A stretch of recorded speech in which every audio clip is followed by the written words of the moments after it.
bitumba ezali liboso baboma bato babomaka naino verité. Nani akoki koyebisa biso verité ya bitumba oyo?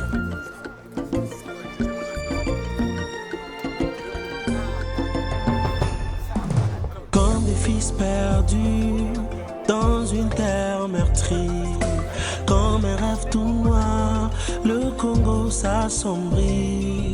La guerre nous envahit, à l'est du pays, voilà encore une guerre injuste. Nos familles perdent l'espoir dans ces événements tout noirs. L'est du Congo s'est embrasé par des agressions insensées. Le Congo se veut la pépinière, un havre de paix, pays sans guerre. Avant la balkanisation, échec aux violations, Le Congo est notre droit, notre intégrité, notre chère patrie. Il demeurera indivisible, tous comme un seul homme. Allons-y combattre, défendons la souveraineté de la République.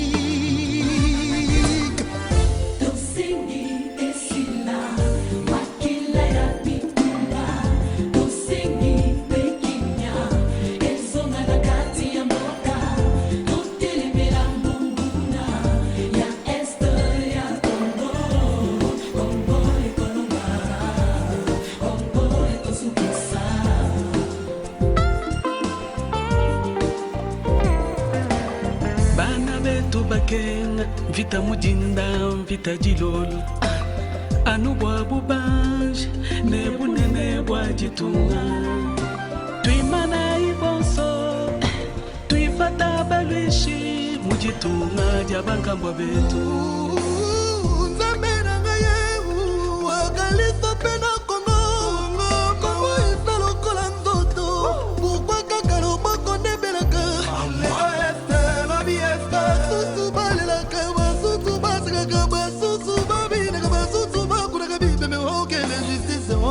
J'ai 8 ans, j'ai vu ma mère violée.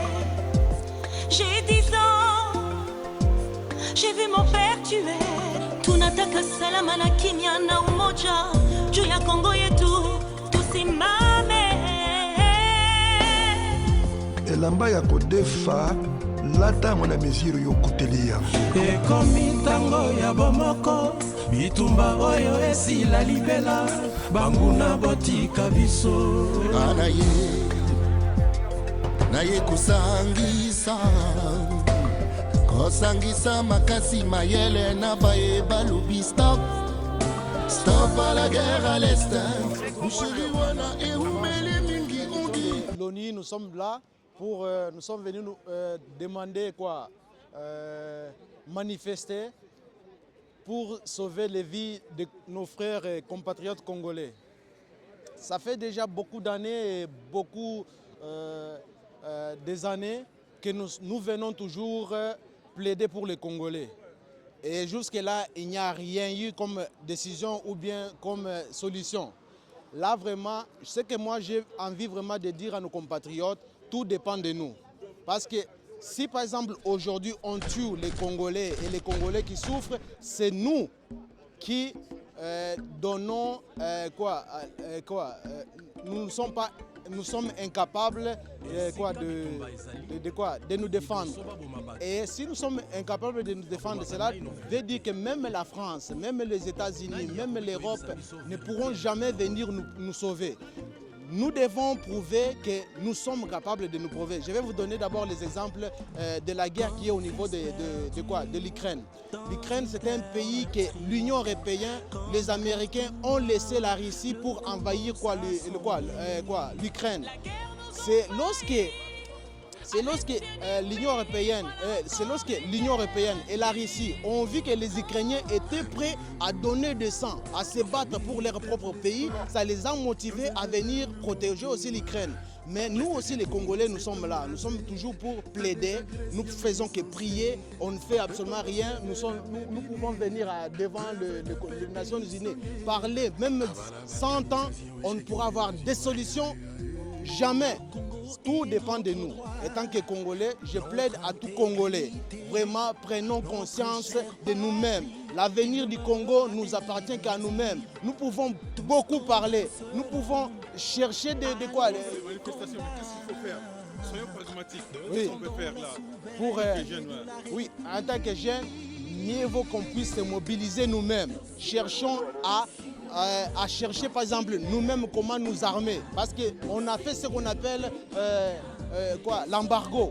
Si on a fait l'embargo, je vais vous donner l'exemple. Beaucoup, nous les Congolais, nous plaidons toujours, nous sommes incapables d'assumer nos propres erreurs et nous cherchons toujours seulement qui est quoi. Vinavat, c'est qui encore? Qui a tort? Nous-mêmes les Congolais, nous avons tort. C'est nous, si on tue nos mères, nos sœurs, nos frères, nos petites sœurs, tout ça, c'est nous-mêmes. Nous assumons tous, c'est parce que nous plaidons toujours que non, on doit attendre la main de l'extérieur, doit venir nous aider. C'est à nous-mêmes les Congolais de nous prendre en main. Je vais vous donner l'exemple. Beaucoup de Congolais pourront dire que non, le Congo est sous l'embargo, c'est pourquoi nous sommes incapables de nous défendre. Allez demander à l'Iran. L'Iran est sous l'embargo aussi. Mais aujourd'hui, la Russie va en Iran pour prendre les armes, pour aller combattre ou quoi. Mais il est aussi sous l'embargo. Ils étaient capables, ils ont pris leur destin en leurs propres mains pour se combattre. Pour combattre, voilà. Nous avons aussi besoin des intellectuels congolais, de nos ingénieurs, de nos savants. Vraiment, unissons-nous pour qu'on puisse aller en avant. Vraiment, si nous-mêmes nous allons prendre destin, nous-mêmes nous allons défendre. Bon, je voulais vous raconter une histoire pour quand même vous ouvrir les yeux, pour un peu vous expliquer, pardonnez-moi pour mon émotion et ma façon de parler français. Et je vais vous parler un peu. Si par exemple, il y a un voleur qui vient chez vous, armé, il viole vos femmes, il viole ta femme, il viole tes enfants, il viole presque tout et il quitte à la maison. Et demain, dans ta maison, vous commencez à vous disputer entre vous et les enfants ici. Est-ce que vous allez appeler ces voleurs-là de venir résoudre les problèmes vraiment chez vous? Hein? C'est comme ça, vous, les Africains, vous êtes toujours comme ça. La France, c'est le meilleur voleur. Il est venu, les Européens sont venus nous voler. Et en plus, lorsqu'il y a des problèmes, on leur demande vraiment de venir chez nous pour nous sauver. Est-ce que c'est normal ça? Prenons conscience. Soyons unis et cherchons comment sauver ces pays. Donc, les pays, je vais vous dire ce qui nous manque.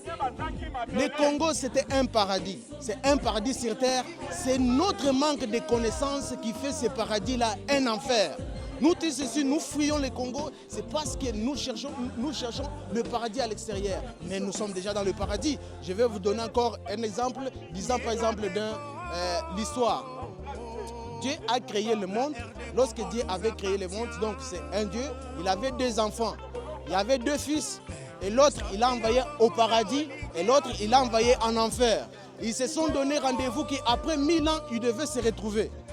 Ils devaient se retrouver dans 1000 ans. Mais les jours de rendez-vous, voilà, ils ont vécu pendant 1000 ans. Les jours de rendez-vous est venu. L'homme qui était au paradis est venu devant son papa pour lui demander, vraiment s'il vous plaît papa, au paradis il y avait beaucoup d'herbes, la pluie tombait presque tous les jours, les animaux ne m'écoutaient pas, les oiseaux dérangeaient, les singes, ainsi de suite. Il est venu devant son papa juste pour se dire les mauvais côtés.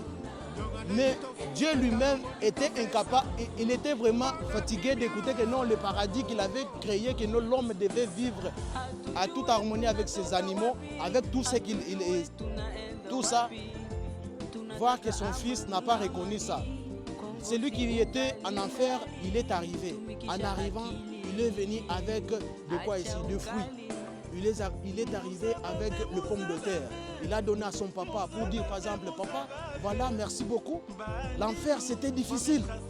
Mais il y avait les gouttes d'eau que nous avons laissées là. On a su à planter des pommes de terre. Voilà, je vous ai apporté, goûter. Donc Dieu a vu celui qui était en enfer, il était quand même reconnaissant de plus que celui qui était au paradis. C'est comme ça nous les Congolais. Nous les Congolais, nous attendons que les jours, donc nous souffrons sur terre, nous devons souffrir dans notre paradis pour un jour aller voir au Dieu que non, pour lui raconter non. Là-bas sur terre, on a beaucoup souffert. S'il vous plaît, cherchons la connaissance, apprenons chez les autres. Apprenons et nous devons, le Congo nous appartient. C'est à nous les Congolais de sauver le Congo. Pas aller chercher. Nous sommes combien des années que les Congolais sont venus ici pour plaider? Rien. Rien jusque-là. Bon, vraiment, j'ai une petite idée là. Voilà, je...